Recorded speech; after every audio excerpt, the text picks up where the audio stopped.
So, if you haven't heard yet, all the mods 10 to the sky just dropped a few days ago.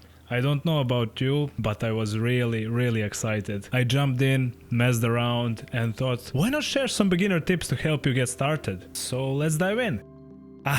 The familiar feeling. So, you create your new world, hop in and make your island. The pre-created ones are really cool though, you should definitely try them. Anyway, you've got your island, you walk around, punch some trees, and then realize you need cobblestone. Well, how do you get it? The quest tells you to sneak and right-click the ground. Trust me, it's the second most boring thing you'll do here. So, let's speed it up. You press escape, go to options, go to controls, then keybinds, then search for right button. The first thing that pops up is what we need. Use item or place block. Change it to some keyboard key you don't use, so let's say 0.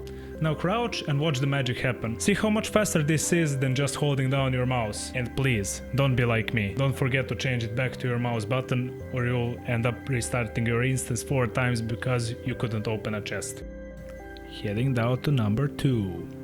This tip is really simple, but it was total game changer for me. The crafting table on a stick. You just put a crafting table and a stick in the grid and boom, you get this holy abomination that saves you so much time running around your island looking for a crafting table. Stick it in your courier slot, set a keybind for it. I like to use Ctrl E and you're set.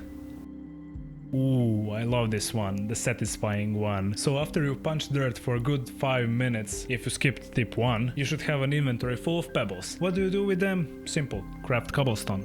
Next, make a hammer, place the cobblestone, mine it with the hammer, and boom, you get the gravel, 1 block at a time. Or, if you're above average, you'll place everything at once and mine it with the Ultimine. Just search for the Ultimine keybind in settings. By default, it's that little key under the escape.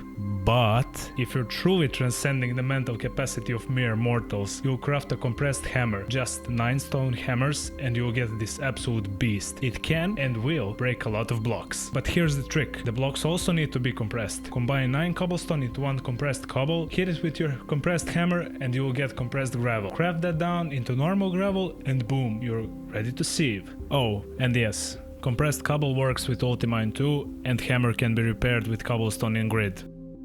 Now, onto the really satisfying stuff. Sieving. Remember when I said punching dirt was the second most boring thing you'll do? Well, this is number 1. You walk up to this little wooden sieve, throw a mesh inside, hop on top of it if you'd like to, and start right-clicking with gravel in hand. And wow, this thing is so slow, it takes forever. So, what you can do to fix this agony? Easy. Make more sieves. You can stack up to 25 sieves and sieve through all of them at once. But Jam, we already knew that.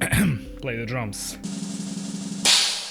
We're using keybinds again. Go back to settings, set right click to some unused key on your keyboard, and just look at that. Speed. No more agonizing early game grind. Again, don't forget to change it back, please.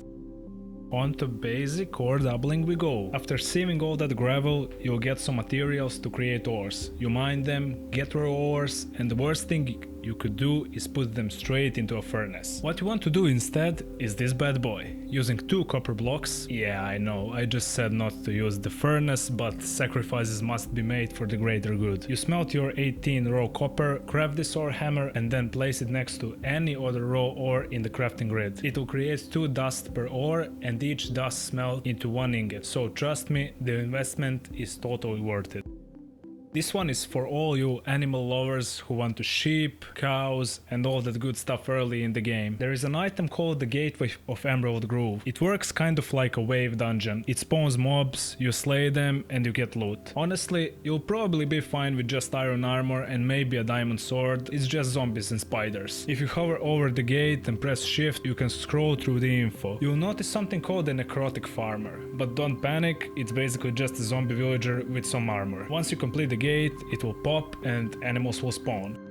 Oh, you all know about hated Jeffrey. Yeah, I know him too. And I usually want him gone the second he shows up. But here's the catch. Sometimes he actually has some decent enchanted items, like this pickaxe that he can completely skyrocket your early game. So maybe, just maybe, don't throw him away every single time you see him. Or do. For the last tip of today, we've got crucibles for lava production. You probably already know how to make one, and if you put a heat source under it, it'll generate lava from cobblestone. With torch underneath, it runs at 1 times speed, with fire it's 3 times speed, and oh, what is this? 60 times speed? Yep, that's with superheating element. You can craft it with some copper, redstone and steel casing. To get steel, just combine coal with iron dust. This upgrade will save you so much time waiting for lava to cook. That's it for today, guys. There's still so much I didn't have time to explore, but my next video will be an in-depth guide to productive bees. From what I can see, mystical agriculture got totally revamped by the mod developers, so this is going to be your go-to resource guide. Thanks for watching, and I'll see you in the next video.